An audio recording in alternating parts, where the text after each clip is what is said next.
ನಮಸ್ಕಾರ ಸ್ನೇಹಿತರೆ, ಬರ್ಡ್ಸ್ ಕಿಚನ್ಗೆ ಎಲ್ಲರಿಗೂ ಸ್ವಾಗತ.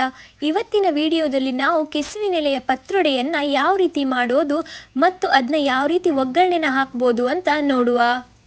ಮೊದಲಿಗೆ ನಾನಿಲ್ಲಿ 1 ಲೋಟದಷ್ಟು ದೋಸೆ ಅಕ್ಕಿಯನ್ನು ತಗೊಂಡಿದ್ದೇನೆ. ಇದನ್ನ ಚೆನ್ನಾಗಿ ತೊಳೆದು 2 ಗಂಟೆಗಳ ಕಾಲ ನೀರಿನಲ್ಲಿ ನೆನೆ ಹಾಕಿದ್ದೇನೆ. ಇನ್ನು ಕೆಸುವಿನ ಎಲೆ, ಇದು ಮಳೆಗಾಲದಲ್ಲಿ ಈ ಗದ್ದೆ ಸೈಡಲ್ಲಿ ತುಂಬ ಹೇರಳವಾಗಿ ಬೆಳೆಯುವಂತಹ ಸಸಿ ಅಂದರೆ ಈ ಕೆಸುವಿನ ಎಲೆ. ಇದರಲ್ಲಿ 2 ಬಗೆ ಇರ್ತದೆ. ಒಂದು ಕಪ್ಪು ದಂಟಿನ ಕೆಸಿನ ಎಲೆ, ಹಾಗೆ ಇನ್ನೊಂದು ಬಿಳಿ ದಂಟಿನ ಕೆಸಿನ ಎಲೆ.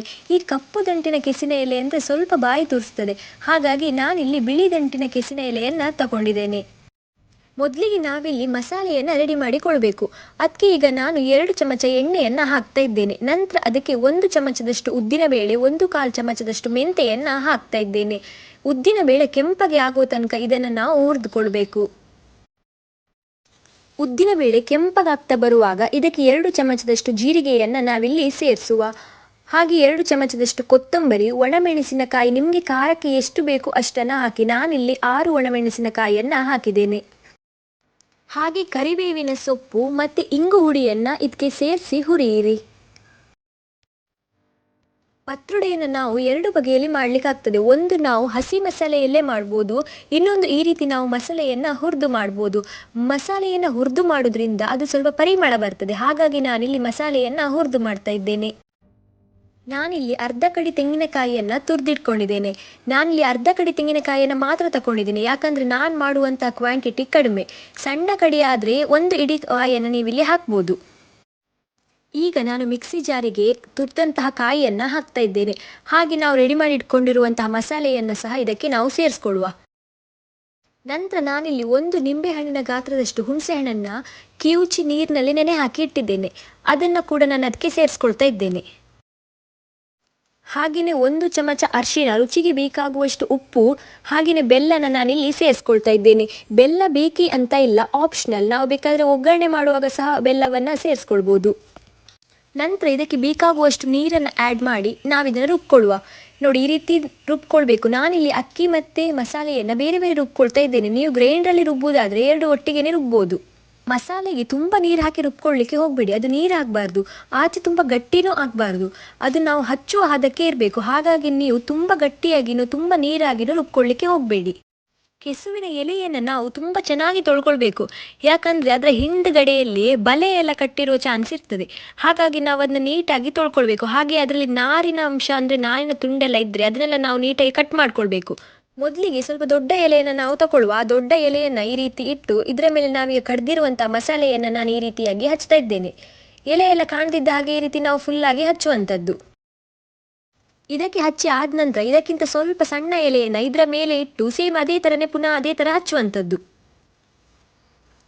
ಅದಕ್ಕೆ ನೀವು ಫಸ್ಟಿಗೆ ಸ್ವಲ್ಪ ದೊಡ್ಡ ಎಲೆಯನ್ನು ತಗೊಳ್ಳಿ, ಅದರ ಮೇಲೆ ಸ್ವಲ್ಪ ಸಣ್ಣ ಎಲೆ, ನಂತರ ಅದರ ಮೇಲೆ ಇನ್ನೂ ಚಿಕ್ಕ ಎಲೆಯನ್ನು ಇಟ್ಟು ನಾವು ಹಚ್ಬೋದು.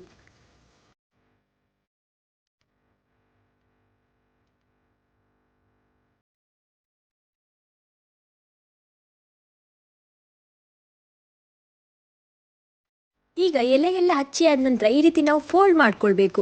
ಆಚೆ ಸೈಡು ಈಚೆ ಸೈಡು ಮತ್ತು ಮಧ್ಯದಲ್ಲಿ ಸ್ವಲ್ಪ ಈ ರೀತಿಯಾಗಿ ಫೋಲ್ಡ್ ಮಾಡ್ತಾ ನಾವು ಕಡ್ದಿರುವಂಥ ಮಸಾಲೆಯನ್ನು ಅದಕ್ಕೆ ತೋರ್ದಿದ್ದ ಹಾಗೆ ಹಚ್ತಾ ಬರಬೇಕು. ನೋಡಿ, ಈ ರೀತಿಯಾಗಿ ನಾನಲ್ಲಿ ವಿಡಿಯೋದಲ್ಲಿ ತೋರಿಸ್ತಾ ಇದ್ದೀನಲ್ಲ, ಆ ರೀತಿಯಾಗಿ ಮಡಚಿ ಕಡ್ದಿರುವಂಥ ಮಸಾಲೆಯನ್ನು ಆ ರೀತಿಯಾಗಿ ಹಚ್ಚಿ ನಂತರ ಅದನ್ನು ಸಪೂರಾಗಿ ಸಣ್ಣಗೆ ರೋಲ್ ಥರ ಮಾಡುವಂಥದ್ದು.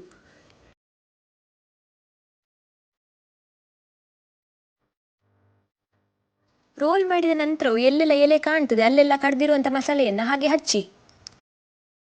ಇದನ್ನ ನೀವು ಫೋಲ್ಡ್ ಮಾಡಿ ರೋಲ್ ಮಾಡುವಾಗ ಆದಷ್ಟು ಟೈಟ್ ಮಾಡಿ ರೋಲ್ ಮಾಡಿ, ಯಾಕಂತ ಹೇಳಿದರೆ ಅದು ಬೇಯುವಾಗ ಸ್ವಲ್ಪ ಬಿಚ್ಕೊಳ್ತದೆ.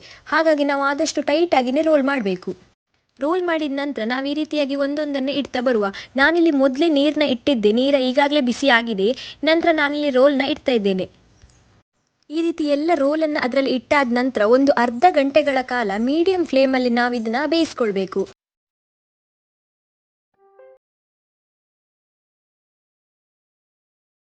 ಪತ್ರೊಡೆ ಬೆಂದಿದೆಯಾ ಇಲ್ವಾ ಅಂತ ನೋಡಲಿಕ್ಕೆ ಈ ಚಮಚದ ತಳಭಾಗವನ್ನು ನಾವು ಅದಕ್ಕೆ ಹೀಗೆ ಹಾಕಿದಾಗ ಹಿಟ್ಟು ಅದಕ್ಕೆ ಅಂಟದಿದ್ದರೆ ಅದು ಬೆಂದಿದೆ ಅಂತ ಅರ್ಥ. ನಾವು ಈ ರೀತಿಯಾಗಿ ನೋಡ್ಬೋದು ಚೆಕ್ ಮಾಡಿ.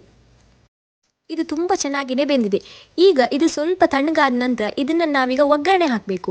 ಹೀಗೆ ಕೂಡ ನೀವು ತಿನ್ಬೋದು. ಇಲ್ಲ ನಾನು ಒಗ್ಗರಣೆ ಹಾಕ್ತೇನೆ ಅಂತ ಆದರೆ ಒಗ್ಗರಣೆ ಹಾಕಿದರೆ ಇನ್ನೂ ತುಂಬಾ ರುಚಿಯಾಗುತ್ತೆ. ಕೆಲವರಿಗೆ ಒಗ್ಗರಣೆ ಹಾಕಿದರೆ ತುಂಬ ಇಷ್ಟ ಆಗುತ್ತೆ. ಹಾಗಾಗಿ ನಾನಿಲ್ಲಿ ಒಗ್ಗರಣೆ ಹಾಕೋದು ಹೇಗಂತ ಹೇಳ್ತೇನೆ. ಈಗ ಇದರಲ್ಲಿರುವಂಥ ಒಂದೊಂದೇ ಪೀಸನ್ನು ನಾವು ತೆಗೆದು ಸಣ್ಣ ಸಣ್ಣಗೆ ಕಟ್ ಮಾಡಿಕೊಳ್ಳುವ.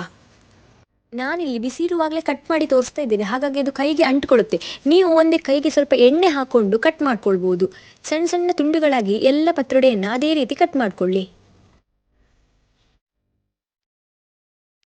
ಈಗ ಒಗ್ಗರಣೆಗೆ ಒಂದು ಬಾಣಲಿಗೆ 2 ಚಮಚದಷ್ಟು ಎಣ್ಣೆ, 1 ಚಮಚ ಕಡಲೆಬೇಳೆ, 1 ಚಮಚ ಉದ್ದಿನಬೇಳೆ, 1 ಚಮಚ ಸಾಸಿವೆ, ಹಾಗೆ ಕರಿಬೇವಿನ ಸೊಪ್ಪನ್ನು ಸಣ್ಣ ಸಣ್ಣ ತುಂಡುಗಳಾಗಿ ಮಾಡಿ ಇದಕ್ಕೆ ಹಾಕಿ, ಹಾಗೆ 1 ಚಮಚ ಅರಿಶಿಣವನ್ನು ಹಾಕಿ. ಇದಿಷ್ಟು ಹುರಿದಾದ ನಂತರ ಇದಕ್ಕೆ ನಾವು ಪತ್ರೊಡೆ ಸಣ್ಣ ಸಣ್ಣ ತುಂಡು ಮಾಡಿ ಇಟ್ಕೊಂಡಿರ್ತೇವಲ್ಲ, ಅದನ್ನ ನಾವು ಇದಕ್ಕೆ ಸೇರಿಸಬೇಕು. ಈ ರೀತಿಯಾಗಿ ಪತ್ರೊಡೆ ತುಂಡುಗಳನ್ನು ನಾವು ಇದಕ್ಕೆ ಸೇರಿಸಿ ಅದನ್ನ ಚೆನ್ನಾಗಿ ಹುರ್ಕೊಳ್ಬೇಕು. ಹುರಿದಷ್ಟು ಅದು ರುಚಿ ಜಾಸ್ತಿ, ಹಾಗಾಗಿ ನಾವು ಅದನ್ನ ಚೆನ್ನಾಗಿ ಹುರ್ಕೊಳ್ಬೇಕು. ಈ ಸಮಯದಲ್ಲಿ ನಾವು ಇದಕ್ಕೆ ಬೆಲ್ಲದ ತುಂಡು ಅಥವಾ ಬೆಲ್ಲದ ಹುಡಿ ಇದ್ದರೆ ಸೇರಿಸ್ಬೋದು. ಹಾಗೆ ರುಚಿಗೆ ಬೇಕಾಗುವಷ್ಟು ಉಪ್ಪನ್ನು ನಾವಿಲ್ಲಿ ಸೇರಿಸ್ಕೊಳ್ಬೋದು. ಹಾಗೆಯೇ ಸ್ವಲ್ಪ ತೆಂಗಿನ ತುರಿಯನ್ನು ನಾವಿಲ್ಲಿ ಸೇರಿಸ್ಕೊಳ್ಳುವ. ನಾನಾಗ ತುರಿದದ್ರಲ್ಲಿ ಸ್ವಲ್ಪ ತೆಂಗಿನ ತುರಿಯನ್ನು ತೆಗೆದಿಟ್ಕೊಂಡಿದ್ದೆ, ಅದನ್ನು ಈಗ ನಾನೀಗ ಸೇರಿಸ್ತಾ ಇದ್ದೇನೆ. ಇದನ್ನ ನಾವಿನ್ನು ಚೆನ್ನಾಗಿ ಹುರ್ಕೊಂಡ್ರೆ ಆಯಿತು. ಇದು ರುಚಿಯಾಗಿ ಇರ್ತದೆ. ನೀವು ಒಂದ್ಸಲ ಟ್ರೈ ಮಾಡಿ ನೋಡಿ. ಮಳೆಗಾಲದಲ್ಲಿ ಇದೊಂಥರ ಸ್ಪೆಷಲ್ ರೆಸಿಪಿ ಅಂತಲೇ ಹೇಳ್ಬೋದು. ಸಾಮಾನ್ಯವಾಗಿ ಎಲ್ಲರೂ ಇದನ್ನು ಮಳೆಗಾಲದಲ್ಲಿ ತಿನ್ನಲೇಬೇಕು, ಯಾಕಂದರೆ ಇದು ಅಷ್ಟು ಚೆನ್ನಾಗಿರುತ್ತೆ. ಎಲ್ಲರೂ ಒಂದ್ಸಲ ಟ್ರೈ ಮಾಡಿ ಹೇಗಾಯಿತು ಅಂತ ನನಗೂ ತಿಳಿಸಿ. ಇದು ರೆಡಿಯಾದ ನಂತರ ಇದಕ್ಕೆ ಮೇಲಿಂದ ಸ್ವಲ್ಪ ತೆಂಗಿನೆಣ್ಣೆಯನ್ನು ಹಾಕ್ಕೊಂಡು ತಿನ್ನಿ. ಈ ಸಣ್ಣ ಮಕ್ಕಳಿಗಾದರೆ ತೆಂಗಿನೆಣ್ಣೆ ಜೊತೆಗೆ ಸಕ್ಕರೆಯನ್ನು ಸಹ ಮೇಲಿಂದ ಹಾಕಿ ಕೊಡ್ತಾರೆ. ತುಂಬಾ ಚೆನ್ನಾಗಿರುತ್ತೆ, ಮಕ್ಕಳು ಇಷ್ಟಪಡ್ತಾರೆ. ಹಾಗೆ ನನ್ನ ಚಾನೆಲ್ನ ಸಬ್ಸ್ಕ್ರೈಬ್ ಮಾಡಿ, ಶೇರ್ ಮಾಡಿ, ಲೈಕ್ ಮಾಡಿ. Thank you friends.